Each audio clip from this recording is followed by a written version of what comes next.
Welcome back into the Pick and Roll NBA podcast with Jet and Sap, presented by Full Press Coverage. We've talked a lot about the Celtics the past couple of weeks, and we're going to talk about them today, but not so much their record and how they've been playing or their West Coast road trip, but about a couple of interviews that Jaylen Brown has given that have raised some eyebrows in good ways, bad ways, and kind of in between.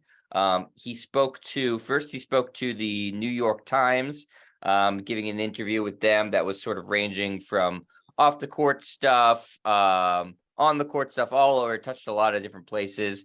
And then he also spoke to Logan Murdoch from The Ringer the other day, and that had a lot more talk about his future with the Celtics. And how the team's been playing this year. So a lot to digest, but before we get into the specific details, Sap, what are your thoughts about Jaylen Brown kind of doing this media tour at this point in the season?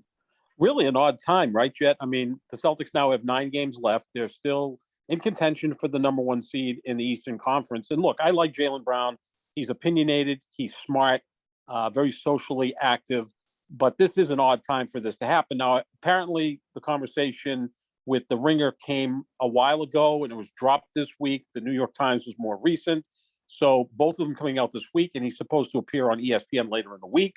I'm not sure if he's going to continue and do that. Maybe he's going to hold back a little bit because, maybe he doesn't want to create a firestorm, or maybe he does. Maybe he just wants to be heard. And I think we can all go back to Jaylen Brown's relationship with the city of Boston and the Boston Celtics, more so the city of Boston, back on draft night 2016, when with the 3rd overall selection, the Celtics drafted Jaylen Brown, and the pick was met by boos from Celtics Nation. That still sticks with him, and that's almost 7 years ago. So he's always had that chip on his shoulder, always felt that he wasn't the chosen one by the fans, even though Danny Ainge selected him number 3 overall. And it's always been kind of a murky relationship at times with the organization because he's constantly in trade rumors, which to me is a compliment. I mean, he's been rumored to be traded for who? Kawhi Leonard, Paul George, Jimmy Butler, Anthony Davis, Kevin Durant. I mean, these are all future Hall of Famers. So, Right. I would take that as a compliment, but he looks at it as disrespect. So coming at this moment when the team has been not playing their best basketball, to say the least, for this to come out certainly is a wrench thrown into this Celtics season. Yeah, it's an interesting choice to be doing all this media stuff right now, as the Celtics have been anything but cruising as they barrel towards the playoffs.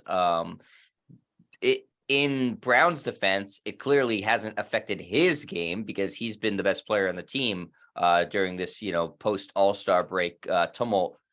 So you can't say he's been distracted by all this stuff because he's been playing excellent. And it's been Jason Tatum who's really been the one who's struggling amongst your stars. So I think that he could point to that and say, well, I'm still, doing what I should be doing on the court. This is no effect on me. But I do think that certainly some of it's getting back to his teammates, and a lot of it's obviously getting back to the media as we're talking about it today. And it's become a story that's not necessarily the story that you want as you're focusing on trying to win your 18th championship as the Celtics franchise is. So we'll start with the one that came out first, Sap, which was the New York Times interview. Sopan Deb was the author of this article entitled "Jaylen Brown on Basketball, Activism, and Being Black in Boston." So it was, again, a wide-ranging interview talking about on the court and off the court stuff, as we know. And you mentioned, Sap, Jaylen Brown has really made a point to be an activist in his NBA career, and especially with the Black Lives Matter movement and the racial upheaval following the George Floyd murder. And those are the sort of things we really like about him. But there are other things that they talked about in this article too, Sap, in terms of some missteps he's made off the court, his association with Kanye West, his strong defense of Kyrie Irving, Those things are less than spectacular when you're talking about somebody that you look to as a real intellect or a role model and stuff like that. So I thought it was interesting. And again, we're going to get into the specifics in a second, Sap. But how did you find this article overall? Well, it was interesting. And again, Jaylen Brown had an opportunity to address it following last night's win over Sacramento, and he didn't. You know, athletes always do this. They'll say, well, my comments were taken out of context. Yeah. Sometimes you need to see my facial expression to see what I actually mean or what I'm saying. Your guy, Aaron Rodgers, is the king of that, Sap. Oh, master of all this stuff. He'll actually say things and then say, well, I didn't mean to say it that way. You're reading too much into it. In fact, I'm thinking that Jaylen Brown, who's close friends with Kyrie Irving, would probably make a great triumvirate with Aaron Rodgers. And again, two of those guys are Cal guys, Jaylen Brown and Aaron Rodgers, and of course, Kyrie Irving from Duke. So the three of them must think they're the three brightest guys in all of sports. But I think, was this done with sarcasm by Jaylen Brown, this interview? You know, is there irony? I mean, or is he just being asked questions and giving heartfelt answers? So that's the part that's a little perplexing. Like, own it and say, this is what I said, this is what I mean. And I think really with both of these pieces, the one in the Ringer and the one in the New York Times, it's working on multi levels, right? The alarming part is that Jaylen Brown talked about having difficulty buying a home in the Boston area, starting a business, still having racist fans out there. Those are troubling, and those are things we've heard about for years with Boston. Now, I can't speak to that. I'm a 60-year-old white guy. I've never faced that.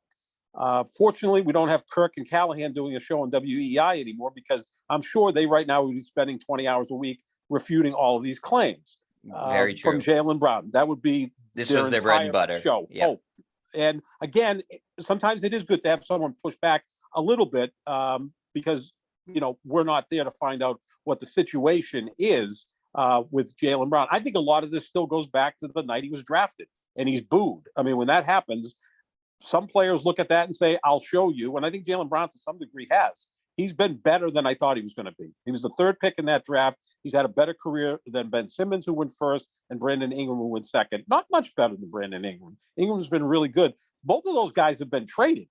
Jaylen Brown hasn't been traded, and yet it still bugs the hell out of him that he's constantly in these trade rumors. Again, for who? Kevin Durant, Kawhi Leonard, Jimmy Butler, the rest of them, all Hall of Famers. So that's what I took out of that.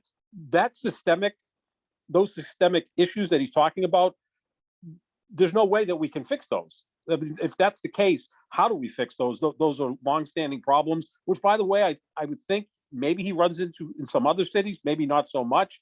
Boston's about 8% black, where a lot of the other NBA cities are much higher in terms of black population. There are still issues in Boston, and he's very sensitive to that, and I understand that. Those really can't be fixed or aren't salvageable. The other stuff is about his relationship with teammates, management, and other things. That's something I'm sure you're going to detail in both of these articles. Yeah. So, you know, he was asked about his specifically, what's your experience been like as a black professional athlete in Boston? And here's what he said. There's been multiple experiences as an athlete, as a basketball player, as a regular civilian, as someone who's trying to start a business, as someone who's trying to do things in the community. There's not a lot of room for people of color, black entrepreneurs, to come in and start a business. I think my experience there has been not as fluid as I thought it would be. Even being an athlete, you'd think you'd get a certain amount of influence to be able to have experiences, to be able to have some things that doors open a little bit easier. But even with me being who I am, trying to start a business, trying to buy a house, trying to do certain things, you run into some adversity. So that's exactly what you're talking about there, Sap. You know, that's painful to hear as a you know, Bostonian, and I wish that wasn't true, and you know, I hope that it isn't as bad as, you know, he's making it out to be. But, and we're going to again touch on other things here too. I do think it's notable, you know, that he did in a lot of this article, Sap, go out of his way to what most athletes would say, oh yeah, I love Boston, Boston's great, you know, rather than bring, you know, any sort of heat on themselves, to criticize a lot of things that's going on in Boston. And that was sort of the first thing. We know he's sensitive to this sort of stuff, as he should be. And this is an important issue for him. and it should be for, all, Black Americans, is trying to find justice and equality. But it is notable because we have to talk about this also in a basketball context, Sap, that in this article, I found that he did take a couple of interesting, I don't necessarily know if you want to call it shots at Boston, but where he could have just easily brushed everything under the rug, he's decided to sort of open a wound there. So I that is interesting to me from a purely basketball perspective in his future with the Celtics. Right. I also think that Jaylen Brown, in some sense, and I've always compared it to a brotherhood, right? Your family has three siblings, correct? You're the oldest, and then you Yep, have two younger sisters. I'm the that's youngest of right. five. I have two older brothers, two older sisters. I look at the Celtics organization as three players. Now, to me, it's a big two of Jason Tatum and Jaylen Brown. But the organization, the fan base, oftentimes puts Marcus Smart into part of being a big three. So for this exercise, let's go along with that. Marcus Smart was drafted in 2014. He's the oldest of the three. He has the biggest personality. He's the most vocal leader. He's the oldest brother. And the way that oftentimes works is, they have leadership ability. They're confident. They feel like it's their place to run things. Jason Tatum is the youngest. He's the cute one. He's the most talented one. He's, I don't want to say vapid, but I don't think he's a deep thinker like Jaylen Brown. I think Jason Tatum's quite comfortable playing maybe video games and having his sneaker brand and his potato chips named after him. And he doesn't appear to ever have a bad day. He's got the 5-year-old son. Deuce is adorable. Like he seems to have like a very happy life. Jaylen Brown is the middle child. And if you know anything about family dynamics, especially with three boys, the middle child can be a handful because he's trying to live up to the older brother, but he also wants to kind of cut his own way in the middle and maybe has some competition with the younger brother who is spoiled, to say the least. And I'll go back to Aaron Rodgers. He's one of three sons, doesn't speak to either of his brothers. Yep. Aaron Rodgers is the middle child. And there is that thing. It probably works a little differently in your family dynamic because there's you and then two girls. So maybe it's a little bit different. But in families with three boys, which I come from, that dynamic does exist. No, I think it's been hard, for my sister being the middle child too. Yep. She said that. And I think that's a real thing. I think as you get older, sometimes it gets easier, but when you're a kid or when you're still finding yourself, it's hard. You're not the baby, like you said. You're not, the oldest and have the responsibilities. So you're kind of like lost in the shuffle. How do you define yourself? So I think that that's certainly a thing.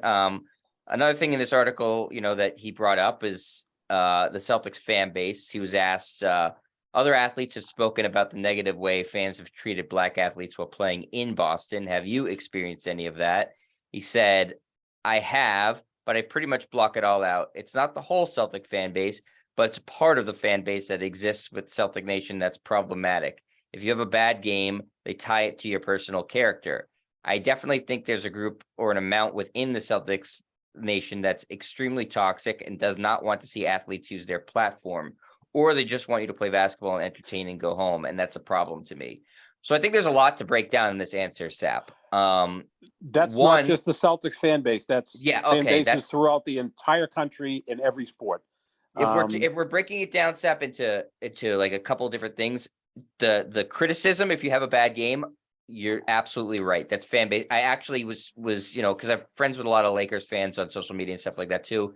And there was a whole discussion with Pat Beverly today and how he's saying he's liking playing in Chicago because when he has a bad game, the microscope's not as under him. Well, one, Chicago stinks, and two, he was playing on the Lakers, and the same exact stuff happens in the Lakers as that happens in Boston or any team that's really good. When you don't play well and you're not living up to expectations, you're going to hear it on social media and on sports radio. And yes, that's heightened in Boston because sports are one of the priorities of the city, whether it's stupid or you think that's dumb or not. That's the truth. So that's, I think, one thing. And I know you're going to speak on that further, Sap, in a second. But the other thing is the racial element of it too. I don't know if he's saying that if you're criticizing his game after he has a bad game, that is because of a racial reason, or if he's separating two and saying there's also this racial element. But I definitely would like some clarity from him in that answer, because if you giving someone a hard time for having a bad game, that certainly doesn't make you a racist. If you were saying giving somebody a hard time for having a bad game because they're black, that makes you a racist. So there's it's not just nuance there, Sap. There's two completely separate things. And if the team fails, the first two players that get criticized are who? Jason Tatum and Jaylen Brown. So we're going to hear about that. But I want to also look at what he said about some of the fan base not being comfortable with him using his platform to speak out on social injustices. That's anywhere. LeBron James faces that. Any athlete that goes there is going to face that criticism. Any artist that goes there is going to face that criticism. I was talking to people my age about Bruce Springsteen. I love Bruce Springsteen. I didn't get the opportunity to see him in concert, but I've seen him a dozen times in my lifetime. He's fantastic in concert. Oftentimes he'll get political, and I have people, friends of mine, who like Bruce Springsteen's music, but they're turned off by his political stances and the fact that he uses his platform. And I always push back and say, well, he's got a bigger megaphone than the rest of us, so go ahead and use it. And whether it's someone who's liberal or conservative, go ahead and use it. I mean, there's country and western singers who are conservative. They'll use their platform to put forth their political views. Fine. I don't have to agree with it, but I allow it to happen. I mean, we all go back to what Laura Ingraham, just shut up and dribble. Right. That to me is abhorrent to say that to anybody. So Jaylen Brown's not going to be the first nor the last athlete that faces this. Kareem Abdul-Jabbar faced it. Bill Russell certainly faced it. Muhammad Ali, you can go right on down the line. Yeah, Jim whoever Brown. the next one is, it'll be whoever that is. Exactly. And LeBron faces this all the time where people are just turned off. There are actually people who say, well, Michael Jordan was greater than LeBron because Michael Jordan never weighed into politics. Well, Michael Jordan also gives a lot of money to charity. He just does it in a different fashion, whereas LeBron is more vocal about it, and more power to him. And I've always pushed forth that and said that LeBron James pays probably $40 to $50 million in taxes. I guess he does have a right to speak up from time to time, right? Because the whole political spectrum is just littered with people who pay a lot in taxes and want to be heard.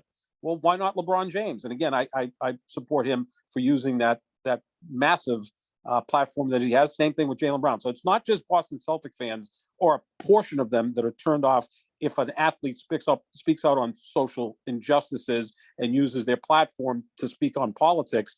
That's anywhere. So it's not just germane to Boston.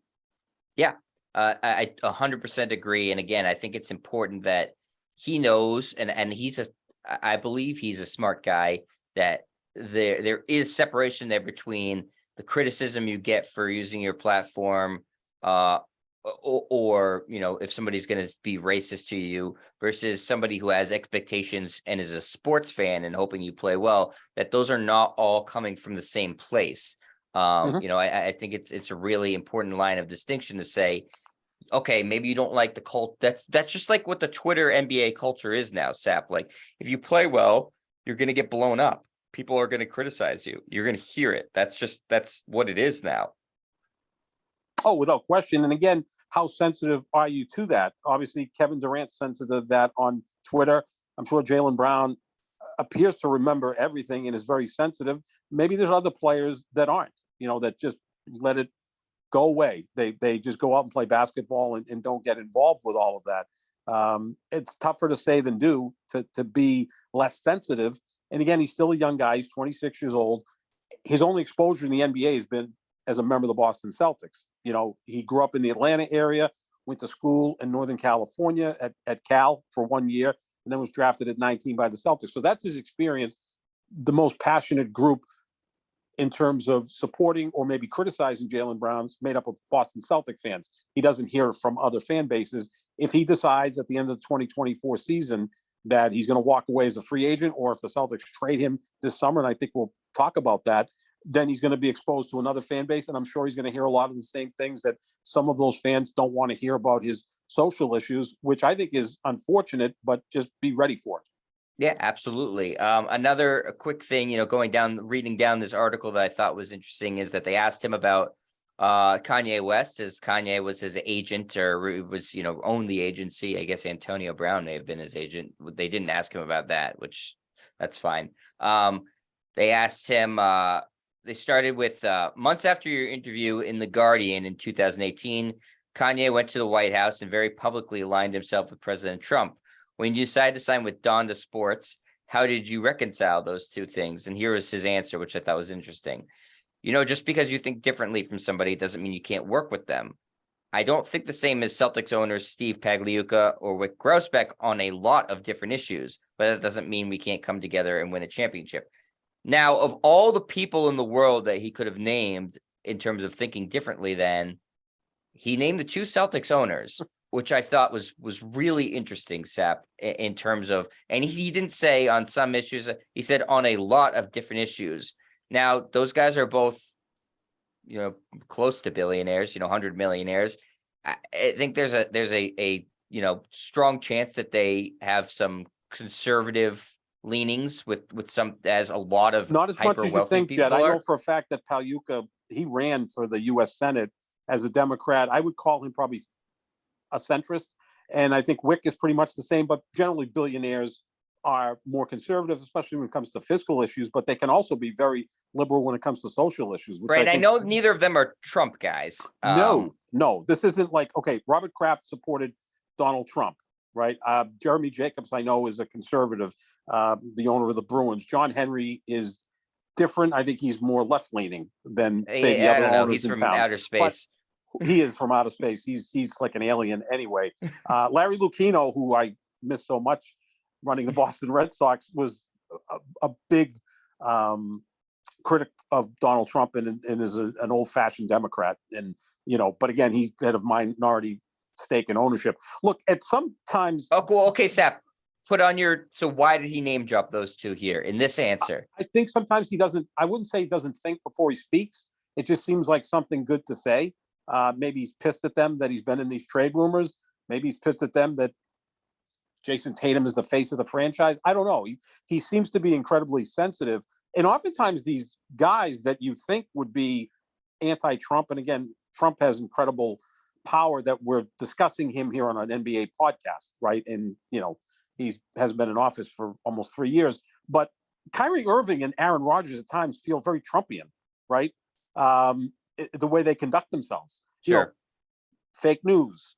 Don't believe everything you read. I mean, they kind of carry themselves that way. And I'm not saying Jaylen Brown does as well, but Jaylen Brown is obviously one of his closest friends in the league is Kyrie Irving. I'm sure he idolizes Kanye West. Those guys, it would appear to me that they're anti-Semitic. So, he's putting a stamp of approval onto what they're saying and what they're thinking. That, to me, is problematic. He didn't exactly refute what those guys were pushing forward. No, he was asked at all. If anything, he supported it. When you described Kanye as a role model in the past, how do you feel about him now? Go to the next question. I'm not going to answer that. Yeah, that's not good. You Man, got the opportunity why? to answer that. That's a weird pass. There's no real reason. You don't even have to drag, Kanye too far under the bus other than say, I disagree with him on, I fully support Jewish people. Like, to not answer that question in any way, shape, or form, to me, was really eye-opening. I mean, not a good look. I don't understand why you would pass on such an easy opportunity to gain some points back there. Say the same thing you said about Wyc Grousbeck and Steve Pagliuca. I don't agree with everything they say or stand for. Yeah, great point. Same thing for Kanye West. It was a lob question. It was a softball question, and he took a call third strike, which you never do in slow pitch softball. Yeah, that was again, I'm Jewish, Sep, and that bothered me. I don't know why he decided to take a pass on that. And then he was asked about the Kyrie Irving controversy, and he basically said what he said before, that he thought Kyrie was being blackballed and that they screwed him over, and he didn't, really say anything that he thought he did was wrong. So, again, I'm living this double life, Sap, as a Celtics fan and wanting them to succeed, but also, it's not like I'm practicing, but I am Jewish, and I don't feel like Jaylen Brown has shown any modicum of support towards my people, not at all. This year. And not at all. Which is a huge fan base. Which is a huge part of the fan base in Boston. If he was to go to Brooklyn or New York or Los Angeles, a huge part of the fan base is Jewish in those cities, right? So this is why you almost felt like Kyrie couldn't exist in Brooklyn anymore. And I always thought that, well, I'm sure the Lakers would have liked him, but not necessarily the best city for an anti-Semite to go would be Los Angeles, California. So, yeah, it's just weird. The thing about Jaylen Brown, I think he comes across as a really bright, deep thinker. At times, I think that gets a little bit overrated. I think the way he conducts himself, he seems like an intellectual, and maybe he is. I don't know, but he's very pensive the way he speaks slowly, deep voice. It seems like he's, put a lot of thought into it. But by some of these answers, it looks to me like he hasn't put any thought into it, and he's kind of winging it. But because of his ability and his cadence, his tone, that it sounds like someone who's put a lot of thought into it. Like, what's his issue with the ownership? And I know he, in one of these two pieces, and sometimes we get them blurred at some point, he talked about how he's a commodity. So is everyone else. Right. We're all commodities. Unless you own the business, you're a commodity. And again, a very well-paid commodity. And part of being in the NBA is you can be traded. The two guys he mentioned that were drafted ahead of him have been traded, Ben Simmons and Brandon Ingram. I mean, Kareem Abdul-Jabbar was traded. If he can be traded, any player in the history of the league can be traded. Now, Kareem wanted to be traded because he didn't want to live in Milwaukee, Wisconsin anymore. He wanted to go to either New York, his hometown, or Los Angeles, where he played college basketball. So I just think that at times Jaylen Brown maybe likes to hear himself speak, kind of like Kyrie Irving, kind of like Aaron Rodgers. Yeah, I mean, I do think you're right there, Sap. And this a lot of this too is now from in terms of the on the court stuff and his future with the Boston Celtics.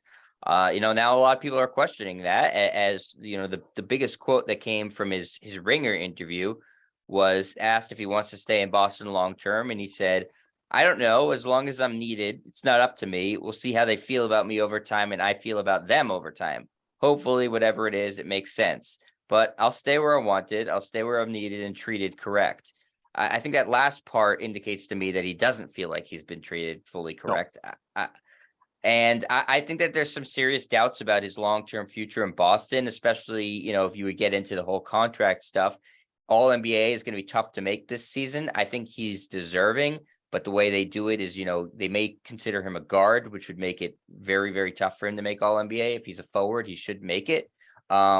And if you do, then you're up for that Supermax contract. If you don't, then you're not. No one's ever turned down a Supermax extension. So that would lead you to believe that Jaylen Brown will be here for a long time. If he doesn't make that all NBA team and he's not eligible for that, then basically every team can pay him more or less the same, with the exception of, the Celtics have bird rights, so they can give him a little bit more, but not a crazy amount more. And so that's a serious question too. In terms of what his future is with the Celtics. These two interviews would lead you to believe that he definitely sees the grass being greener on the other side. Now, he could say that's taken out of context, and that very well could be true with some things, but that I don't know how you could read it much differently than that, Sap. Let's not even go as far as the summer of 2024 when he's eligible to be a free agent. Let's go to 4 months from now when the season is over. If you're the Boston Celtics, do you just have this conversation with Jaylen Brown? Obviously, you offer him whatever deal you can. And again, I think there's like 13 guards that could be all NBA this year. There's fewer forwards that are You tweeted it out the other day, NBA. I believe. Yeah, and I think in a future podcast, we can kind of go back and forth. Lord, I picked Donovan Mitchell as my first team all NBA, and every Damian Lillard fan attacked me on Twitter. I just, I thought it was kind of maybe a contrarian take, but Donovan Mitchell's team's a lot better than Damian Lillard's team in Portland. But again, I know it's an individual thing. So I guess, look, I don't care enough to argue with people about Damian Lillard and Donovan Mitchell. Donovan Mitchell's one of my favorite players. So maybe that's why I put him first team all NBA, and the team's been really successful. But yeah, there's like 13 guards that are eligible for that. I'm sure every Celtic fan is just going to cry conspiracy theories and whatnot if Jaylen Brown isn't first, second, or third team all NBA, when there's clearly a ton of guards that are deserving. But you have this conversation with Jaylen Brown in the offseason. Here's the extension. If not, you have to trade him, right? Because you can't just let him play the final year as a lame duck player, and then he walks in free agency in the summer of 2024. You have to look to trade him in the offseason, especially if this team underachieves in the postseason. Am I right? Without a doubt. No, you can't lose somebody of Jaylen Brown's caliber for nothing. And this will be, a huge test for Brad Stevens, who I think has done a really great job as GM so far. But this is a new situation, and one of the harder situations to handle in sports. What do you do? Do you hang on to the guy and hope you convince him, or do you cut ties and maybe take a little bit less, but make sure that you're still in good shape to try to compete for a championship? It's going to be tricky, and it's not an enviable position for Brad Stevens to be in to figure this stuff out, but that's why he's paid handsomely to do it. I think, yeah, Sap, the worst case scenario is the case that you cannot have under any circumstances. He leaves the free agency and you get nothing in return other than whatever we've seen with these sign-in trades where you get, a big trade exemption that most of the times never gets used. That can't happen. You can't lose a player of Jaylen Brown's caliber for just, cash. That's unacceptable. And it can't be for draft picks either, because the window's there to go for a championship. So if you have to move them, Right. you have to get back a ready-made player. Maybe you get 80, 85 cents on the dollar, but it's better than getting draft picks in 2028 when maybe Jason Tatum is playing for the Lakers at that point. If he feels that he's been neglected or abandoned by Jaylen Brown. I think with all of this that you have to look at as much as anything, Jed, is obviously his relationship with the city, which I think is irreparable. The relationship with ownership, which seems a little bit wonky. Relationship with the front office, which doesn't see all that great. Joe Mazzulla, I'm not sure what his relationship is with Mazzulla.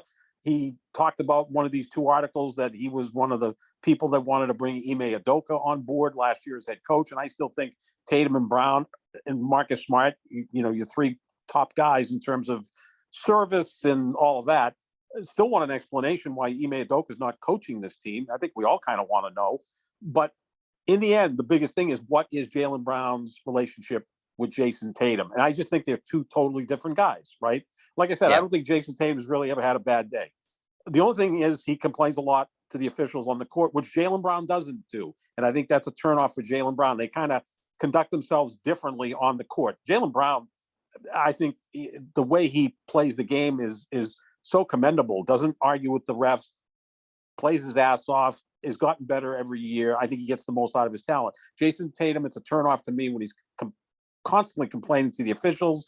I think he should be driving to the basket more. I think he get more out of his talent. And Jaylen Brown probably thinks Tatum should be better. So, but I don't know what their relationship is. Again, Tatum has the sneaker deal, the potato chip deal, the 5-year-old adorable kid. His mom lives with him. He's just like a happy-go-lucky guy, right? Doesn't look like Jason Tatum never has a bad day. Jaylen Brown's a deep thinker, seems to be, concerned with other things besides just basketball, which is very commendable.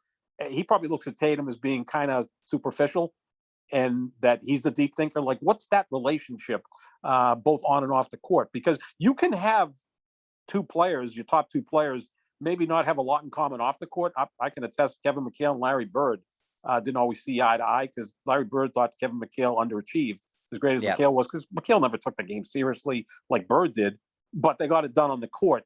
These guys still haven't gotten it done on the court. I know the Celtics kind of carry themselves as if they've won 4 NBA championships. Just have to remind everyone they did lose twice to LeBron in the Eastern Conference Finals. They lost to Jimmy Butler in the bubble in the Eastern Conference Finals. And Golden State did win the championship last year. They have won nothing yet. They conduct themselves like they're 4-time champions. But the biggest question is, Jason Tatum, Jaylen Brown, what is that relationship? Yeah, I think that's a really a key question here going forward, and I don't think either guy is going to really shed all that much light on it. I think they like each other, but I don't think that they are, like you said, hanging out a lot off the court. And I think, listen, Jason Tatum seems like a very easy person to get along with. Like you said, seems like he never had a bad day. Everybody does seem to like him, and he seems like a great dad. So I'm sure everybody on the team gets along with Jason Tatum. I could see players not necessarily getting along with Jaylen Brown sometimes, especially if he's gonna wax poetic on things that. Listen, you and I love wading into politics and having taking a stance and stuff like that, but that's not for everybody. Sometimes people are just, especially at their place of work, just want to just like focus on basketball and not necessarily have to hear it. I'm not saying that any of the Celtics are necessarily like that, but I would venture to guess in any workplace, there's people who are just like, all right, guy, like, we get it. Just like, let's focus on the Cleveland Cavaliers tonight, not on what bill's trying to be passed in, Georgia. I don't know. So I could see that being, an issue too, but I guess that's the problem with that grass is greener mentality too, Sap, is that, like you said, Jaylen Brown's only known the Celtics. And if he's thinking things are going to be different in a different locker room or with different ownership in a different city, the same things that irritate him now, those exist everywhere. That's just the case, especially in this day and age of 24-hour news cycles, social media. It's too easy to be able to dissect every single of a player's moves. And so, I think that there's a lot to come out, still for Jaylen Brown, and I don't think he fully knows what he's going to do. But you're throwing together 12 alpha males into a locker room whose average salary is $15 million, and they're still young guys. I mean, Jaylen Brown's only 26, Tatum's 25, so they still have to grow. Yeah, it's very, very complicated. Does he want to go back home to play for the Atlanta Hawks? If that's the case, maybe the Celtics explore a trade with Atlanta this offseason. And who do you get back in return exactly? I mean, Trae Young. That would be interesting, but now you already have like 17 point guards. So you add another one. I think they need more size. But again, that's something that can be done. The rumor out there is, send Jaylen Brown to Portland for Dame Lillard, but Dame Lillard doesn't want to get traded. I think wants to retire as a member of the Trailblazers. The easiest one for me, because it would really appease Jason Tatum, is if you trade Jaylen Brown to Washington to Bradley Beal, but Bradley Beal wants to spend his entire career in Washington. I mean, there's always a trade partner because there's a bevy of talent there, but I think they have to be proactive. They have to sit him down after the season and make the offer for whatever they can. And if he turns it down or isn't interested in it, then you've got to trade him. But let's not forget in the NBA, Jet, he can agree to that contract and 6 months later demand a trade. I mean, we've seen Kevin Durant do it, Kyrie Irving do it. That's what the league is all about, which has makes it such an interesting league to cover. Yeah, this way you could max out financially with that big contract, and then after the midpoint of next season, go, I don't want to play here anymore. Absolutely. So you get Brad Stevens. This is going to be his biggest decision. I wouldn't say he's had it easy in his first 2 years, but things kind of fell into place, and he made the right moves to add Derek White, Malcolm Brogdon, and bring back Al Horford and do all of those things. His biggest decision is going to be what they do with Jaylen Brown. It was dropped on him that he had to let go of Ime Udoka, and who was he going to name as head coach? And he went with Joe Mazzulla. Unfortunately, Will Hardy had already left to go to Utah, so he went with one of his guys, Joe Mazzulla. So that was a big decision as well. But it's going to be interesting to see. And this is all going on, Jet, while the Celtics are still one of the top 2 or 3 teams in terms of betting favorites to win the NBA championship. I know they've been up and down the last several months, but they're still a 50-23 team. They're only 2 games behind Milwaukee for the top seed in the Eastern Conference. So the next 9 games, they could catch Milwaukee because they have one more game against the Bucks. If they win, they would hold the tiebreaker. And meanwhile, all everyone's talking about is what Jaylen Brown had to say to the Ringer, the New York Times, and what he may say in a day or two to ESPN. Yeah, it's all really interesting timing, all that stuff. There's so much to talk about, and I think we just scratched the surface. But that is going to do it for us here at the Pick and Roll NBA podcast with Chet and Sap. Thanks to Full Press Coverage. We'll be back later in the week with another podcast. We'll talk probably a little bit more about Jaylen Brown. We're also going to want to touch on NBA legend Willis Reed passing away. Don't think that we've forgotten that. Paul George injury. LeBron James may be coming back from injury. So lots of stuff to talk about. Make sure you check out our social medias at JohnSap25, at Jet Stryer to know what the latest update on the show is and all sorts of polls and info. So check us out there. And we appreciate you listening. And we'll be back later again this week with a new pod. Thanks, everybody. See ya.